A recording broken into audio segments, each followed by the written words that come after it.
Presentation भारतीय railway का वित्त फाइनेंस ऑफ इंडियन रेलवेज पर है, जो हमको रेलवे के फाइनेंस के बारे में ओवरव्यू देती है।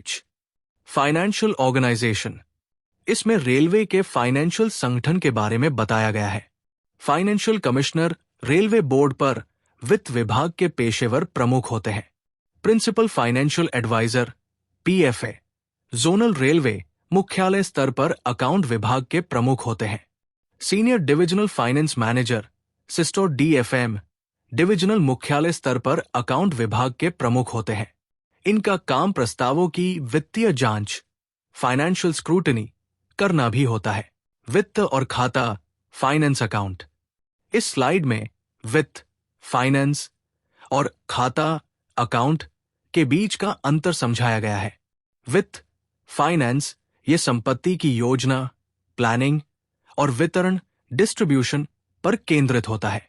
इसमें स्थापना, एस्टैब्लिशमेंट, कार्य, वर्क्स, अनुमान, एस्टिमेट्स, टेंडर, अनुबंध, कॉन्ट्रैक्ट, शक्तियों का प्रतिनिधि मंडल, डेलीगेशन ऑफ पावर, विदेशी मुद्रा, फॉरेन एक्सचेंज और अन्य विविध मामलों में पहले वित्त से सलाह लेना जरूरी होता है।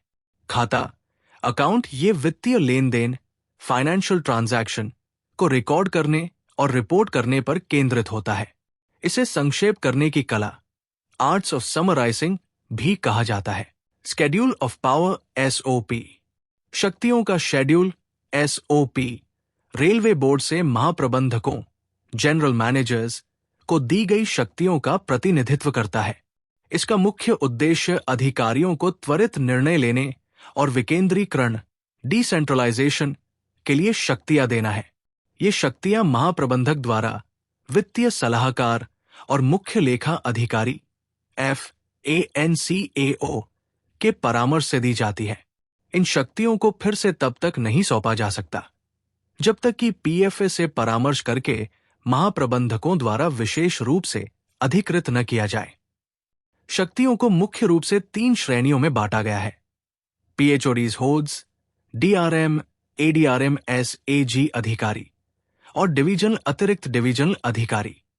SOP को कई भागों में बांटा गया है, जैसे कार्य, वर्क्स, चिकित्सा, मेडिकल, विविध, मिसलेनियस, स्टोर, वाणिज्यिक, कमर्शियल और स्थापना, एस्टैब्लिशमेंट संबंधी मामले।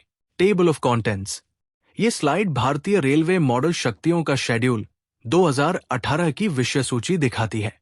इसमें SOP के विभिन्न भागों को सूचीबद्ध किया गया है, जैसे भाग A कार्य के मामले, वर्क्स मैटर, भाग B चिकित्सा के मामले, मेडिकल मैटर, भाग C विविध मामले, मिसलेनियस मैटर, भाग D स्टोर के मामले, स्टोर मैटर, भाग E वाणिज्यिक मामले, कमर्शियल मैटर, भाग F स्थापना के मामले, एस्टैब्लिशमेंट मैटर, भाग G सुरक्षा के मामले, सिक्योरिटी मैटर।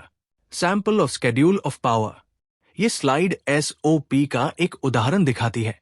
इसमें विभिन्न अधिकारियों, फोड़ छोड़ होद, DRM, ADRM आदि के लिए मरम्मत, रिपेयर्स से संबंधित वित्तीय शक्तियों की सीमाएं दी गई है। यह भी बताया गया है कि वित्तीय सहमति, फाइनेंशियल कंकरेंस की आवश्यकता कब होती है और प्रति वाहन वार्षिक सीमा, एनुअल सीलिंग क्या है। एक्सपेंडिचर क्लासिफिकेशन, रेलवे के खर्चों को मुख्य रूप से 2 श्रेणियों में वर्गीकृत किया गया है। राजस्व व्यय, रेवेन्यू एक्सपेंडिचर, ये डिमांड नंबर 1 से 15 तक आता है। पूंजी व्यय, कैपिटल एक्सपेंडिचर, ये डिमांड नंबर 16 के अंतर्गत आता है। पूंजी बनाम राजस्व, कैपिटल वर्सेस रेवेन्यू। इस स्लाइड में पूंजी व्यय और राजस्व व्यय के बीच का अंतर बताया गया है। पूंजी व्यय, कैपिटल एक्सपेंडिचर, ये लंबी अवधि की संपत्ति, लॉन्ग टर्म एसेट, जैसे उपकरण या इमारतों को खरीदने या सुधारने पर खर्च की गई राशि है। इस लागत को आमतौर पर संपत्ति, संयंत्र और उपकरण, प्रॉपर्टी, प्लांट एंड इक्विपमेंट के रूप में दर्ज किया जाता है और इसकी उपयोगी जीवन काल, यूजफुल लाइफ के दौरान मूल्यह्रास, डेप्रिसिएशन लगाया जाता है। राजस्व व्यय रेवेन्यू एक्सपेंडिचर ये वो राशि है जिसे तुरंत खर्च के रूप में दिखाया जाता है। नियमित मरम्मत, रूटीन रिपेयर्स राजस्व व्यय का एक उदाहरण है, क्योंकि इसे सीधे मरम्मत और रखरखाव व्यय, रिपेयर्स एंड मेंटेनेंस एक्सपेंस जैसे खाते में चार्ज किया जाता है। राजस्व व्यय, रेवेन्यू एक्सपेंडिचर। इस स्लाइड में राजस्व व्यय के घटकों का विवरण दिया गया है। इसमें कर्मचारियों का वेतन, डा और कार्यालय का खर्च शामिल है। रोजाना की मरम्मत और रखरखाव भी इसमें आता है। परिचालन व्यय, ऑपरेटिंग एक्सपेंडिचर्स भी इसका हिस्सा है। इसमें रेलवे बोर्ड, ऑडिट, सर्वेक्षण, सर्वेज, RDSO आदि पर होने वाले अन्य विविध व्यय भी शामिल है। मूल्यह्रास आरक्षित निधि, डेप्रिसिएशन रिजर्व फंड और पेंशन निधि, पेंशन फंड को किए गए विनियोग, एप्रोप्रिएशन भी इसी में आते हैं। सामान्य राजस्व, जनरल रेवेन्यूज को दिया गया लाभांश, डिविडेंड भी एक घटक है। पूंजी व्यय, कैपिटल एक्सपेंडिचर। पूंजीगत व्यय डिमांड नंबर 16 के तहत बुक किए जाते हैं। डिमांड नंबर 16 को आगे विभिन्न छोटे शीर्षों, माइनर हेड्स में वर्गीकृत किया गया है, जिन्हें प्लान हेड PH भी कहा जाता है। उदाहरण के लिए PH 11 नई लाइन निर्माण, PH 17 कंप्यूटरीकरण, PH 21 रोलिंग स्टॉक कार्यक्रम, PH 41 मशीनरी और संयंत्र कार्यक्रम, PH 42 works programme, PH 51 staff quarter, PH 71 store suspense. अनुदान की मांग, डिमांड ऑफ ग्रांट। इस स्लाइड में अनुदान की मांग, डिमांड्स फॉर ग्रांट्स की अवधारणा बताई गई है। भारत की संचित निधि, कंसोलिडेटेड फंड ऑफ इंडिया से खर्च को पूरा करने के लिए सरकार को जिन राशियों की आवश्यकता होती है, उनके प्रस्तावों को अनुदान की मांग के रूप में लोकसभा में प्रस्तुत किया जाता है। डिमांड नंबर 1, 2 और 3 सामान्य प्रकृति के हैं। डिमांड 1 और 2 सभी रेलवे को कवर करते हैं, जबकि डिमांड 3 व्यक्तिगत रेलवे प्रशासनों को कवर करता है। विभिन्न मांगे, वेरियस डिमांड्स 1 से 16 तक है। डिमांड 1 से 15 तक राजस्व व्यय के लिए है, जबकि डिमांड 16 पूंजी व्यय के लिए है। विभिन्न मांगों का विवरण। ये स्लाइड्स 16 मांगों में से प्रत्येक का विस्तृत विवरण देती है। डिमांड नंबर 1, रेलवे बोर्ड पर होने वाले खर्च के लिए। डिमांड नंबर 2, सर्वेक्षण, सर्वेस, RDSO, रेलवे भर्ती बोर्ड, रेलवे रिक्रूटमेंट बोर्ड आदि पर विविध खर्च के लिए। डिमांड नंबर 3, जोनल मुख्यालय और डिवीजनल कार्यालयों पर खर्च के लिए, जिसमें वेतन और आकस्मिकताएं, कॉन्टिंजेंसीज शामिल है। डिमांड नंबर 4, परमानेंट वे जैसे ट्रैक और पुलों की मरम्मत और रखरखाव के लिए। डिमांड नंबर 5, लोकोमोटिव जैसे मोटिव पावर की मरम्मत और रखरखाव के लिए। डिमांड नंबर 6, कैरेज वैगन और ईम्यू कोच की मरम्मत और रखरखाव के लिए। डिमांड नंबर 7, सभी संयंत्रों और उपकरणों के रखरखाव के लिए। डिमांड नंबर 8, रोलिंग स्टॉक और उपकरण के संचालन व्यय के लिए। डिमांड नंबर 9, ट्रैफिक परिचालन और वाणिज्यिक विभागों पर खर्च के लिए। डिमांड नंबर 10, लोकोमोटिव के लिए ईंधन, फ्यूल और ट्रैक्शन के लिए बिजली के खर्च के लिए। डिमांड नंबर 11, कर्मचारियों के कल्याण और सुविधाओं के लिए, जैसे शैक्षिक और चिकित्सा सुविधाएं और स्टाफ क्वार्टर का रखरखाव। डिमांड नंबर 12, सुरक्षा शाखा, सिक्योरिटी ब्रांच, माल के नुकसान के लिए मुआवजे के दावे और खान पान, केटरिंग जैसे विविध व्यय के लिए। डिमांड नंबर 13, भविष्य निधि, प्रोविडेंट फंड, पेंशन और अन्य सेवानिवृत्ति लाभों के लिए। डिमांड नंबर 14, मूल्यह्रास आरक्षित निधि, DRF, पेंशन निधि, पेंशन फंड, विकास निधि, डेवलपमेंट फंड और पूंजी निधि, कैपिटल फंड को विनियोग के लिए। डिमांड नंबर 15, सामान्य राजस्व को लाभांश, डिविडेंड और लिए गए ऋणों की चुकौती, रीपेमेंट के लिए। डिमांड नंबर 16, संपत्ति के अधिग्रहण, एक्विजिशन, निर्माण, कंस्ट्रक्शन और प्रतिस्थापन रिप्लेसमेंट के लिए, जिसे वर्क्स ग्रांट भी कहा जाता है। प्लान हेड, कामों के खर्च के लिए कोड। ये स्लाइड विभिन्न प्लान हेड की एक तालिका टेबल प्रदान करती है जो कार्यों के खर्च के लिए कोड है। कुछ उदाहरण है: 11 नई लाइनें निर्माण, new lines construction. 21 rolling stock, rolling stock.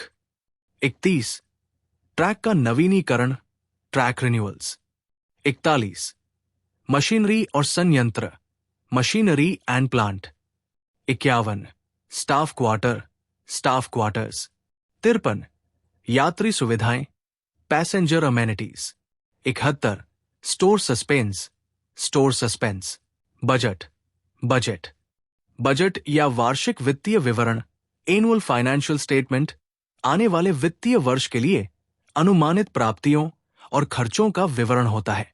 हर बजट में 3 तत्व होते हैं: पिछले वर्ष की वास्तविक प्राप्तियों और खर्चों की समीक्षा, आने वाले वर्ष की प्राप्तियों और खर्चों का अनुमान, आने वाले वर्ष की आवश्यकताओं को पूरा करने के लिए प्रस्ताव।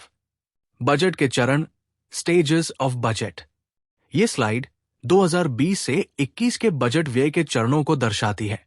इसमें 5 चरण शामिल हैं: मूल अनुदान, ओरिजिनल ग्रांट, अगस्त समीक्षा, अगस्त रिव्यू, संशोधित अनुमान, रिवाइज्ड एस्टिमेट, और बजट अनुमान, बजट एस्टिमेट। पहला संशोधन 1 सेंट मॉडिफिकेशन और दूसरा संशोधन 2 ND मॉडिफिकेशन। अभी ये स्टेज 2 और स्टेज 4 हटा दिए गए हैं। व्यय, एक्सपेंडिचर। व्यय को 2 श्रेणियों में बांटा गया है: आय, वोटेड व्यय, वोटेड एक्सपेंडिचर। 2 चार्ज व्यय, चार्ज एक्सपेंडिचर। चार्ज व्यय, चार्ज एक्सपेंडिचर। इस व्यय पर संसद के किसी भी सदन में चर्चा पर कोई प्रतिबंध नहीं होता है। यह राष्ट्रपति द्वारा स्वीकृत, सैंक्शन्ड होता है। उदाहरणों में भारत के नियंत्रक और महालेखा परीक्षक, कंट्रोलर एंड ऑडिटर जनरल के वेतन, भत्ते और पेंशन, और अदालत के किसी भी फैसले या पुरस्कार को संतुष्ट करने के लिए आवश्यक राशि शामिल है।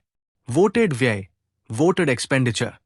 वोटेड व्यय को अनुदान की मांग के रूप में लोकसभा में प्रस्तुत किया जाता है। लोकसभा को किसी भी मांग को स्वीकार करने, अस्वीकार करने या उसमें कटौती करने की शक्ति होती है। आवंटन का प्रमुख, हेड ऑफ एलोकेशन। रेलवे व्यय को मुख्य रूप से इन आवंटन शीर्षों में बांटा गया है: पूंजी, कैपिटल, पूंजी निधि, कैपिटल फंड, मूल्यह्रास आरक्षित निधि, DRF, विकास निधि, DF, जिसका उपयोग रेलवे उपयोगकर्ताओं की सुविधाओं, कर्मचारियों के कल्याण और सुरक्षा कार्यों के लिए किया जाता है। सुरक्षा निधि, सेफ्टी फंड, जिसका उपयोग मानव रहित लेवल क्रॉसिंग को बदलने और रब्स के निर्माण जैसे कार्यों के लिए किया जाता है।